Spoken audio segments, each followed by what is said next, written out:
What a splendid day to give some love and some smiles. Je sais pas s'il y en a des bleus.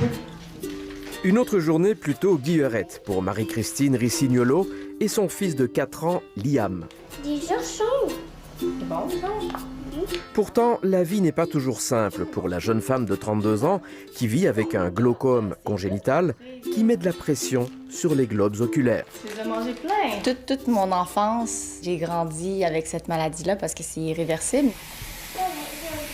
Il y a 2 ans, après une intervention chirurgicale, elle a perdu la vision dans l'œil droit et elle ne peut plus percevoir qu'un peu de lumière seulement dans son œil gauche. Tu veux-tu prendre ton vélo bleu? Les médecins m'ont mis ça vraiment clair, là. Il fallait que je m'habitue à vivre sans la vision, puis à apprendre à marcher avec la canne blanche. C'est vraiment un choc, là. C'est une descente aux enfers, là, qui commence. Depuis, son père l'aide à surmonter les épreuves en lui donnant un coup de main pour l'encadrement de son fils. Liam, d'ailleurs, n'a pas échappé à l'hérédité. Il est aussi atteint du glaucome.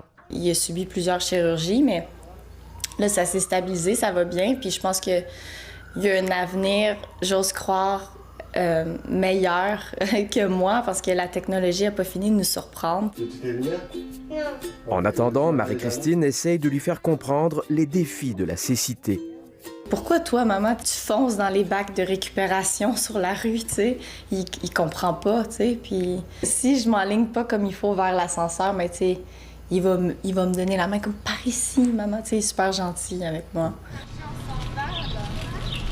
La pandémie et sa distanciation sociale ont complètement changé sa vie depuis 2 mois et demi.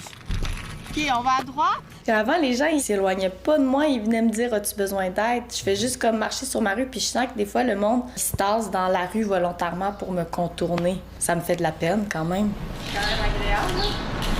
Faut pas se plaindre. Elle, qui aimait aller chercher son pain et faire une épicerie, a dû y renoncer. Est-ce qu'on saute ça, viens ensemble? 1, 2, 3.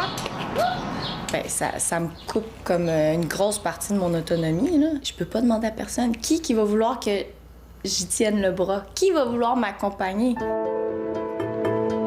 La COVID-19 a donc bouleversé davantage la vie d'environ 100 000 personnes qui ont une déficience visuelle au Québec. Il y a des files d'attente partout. Comment on fait pour savoir où est le début, où est la fin?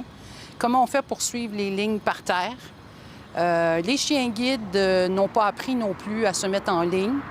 Alors, on se fait avertir par des gens qu'on ne respecte pas la distanciation alors qu'on ne peut pas. L'association de Pascal Dussault a interpellé le gouvernement québécois sans succès. Nous, ce qu'on dit, c'est si chacun a un masque, s'ils ont des gants, on ne voit pas le problème pourquoi ils ne pourraient pas aller au magasin et être accompagnés. Marie-Christine Ricignolo vient d'avoir un rendez-vous à l'hôpital pour planifier un traitement. Elle en est ressortie déçue. J'ai des yeux compliqués. Il y a 2 semaines, j'ai pas eu des bonnes nouvelles non plus. C'est comme on essaye des choses, ça donne des résultats, mais jamais pour très longtemps. Salut, je m'appelle Marie-Christine et bienvenue à mon vlog. Mais rien pour la décourager. Elle s'est depuis lancée dans des conférences et dans le tournage de capsules vidéo avec des vedettes auxquelles elle lance des défis de vivre à l'aveuglette. Tu es prête à mettre ton foulard? Oui. Et elle a dû aussi s'adapter au défi de la distanciation sociale causée par le virus. Quand on voit pas, c'est super important la communication. Là, tu sais, il a fallu que je trouve une autre stratégie. Donc là, j'ai décidé de les faire en live sur les réseaux sociaux. Il y a des gens qui n'ont pas de limite, même s'ils sont différents. Donc Marie-Christine, je pense qu'elle fait tout, elle peut tout faire. Cette force-là, elle la trouve, je pense, avec son fils. Pas question pour elle, donc, de s'apitoyer sur son sort. Puis j'ai fait la paix plus rapidement avec ma perte de vision parce que j'ai déjà vu. J'ai l'impression qu'avoir vu, c'est ça mon prix de consolation, c'est que je me sens tellement connectée encore avec tout ce que j'ai vu avant. Si je te dis, ferme les yeux puis imagine un arc-en-ciel, tu vas le voir, l'arc-en-ciel. Ben moi aussi, je le vois. Un arc-en-ciel devenu symbole de cette patience face à une pandémie qui n'épargne le quotidien de personne.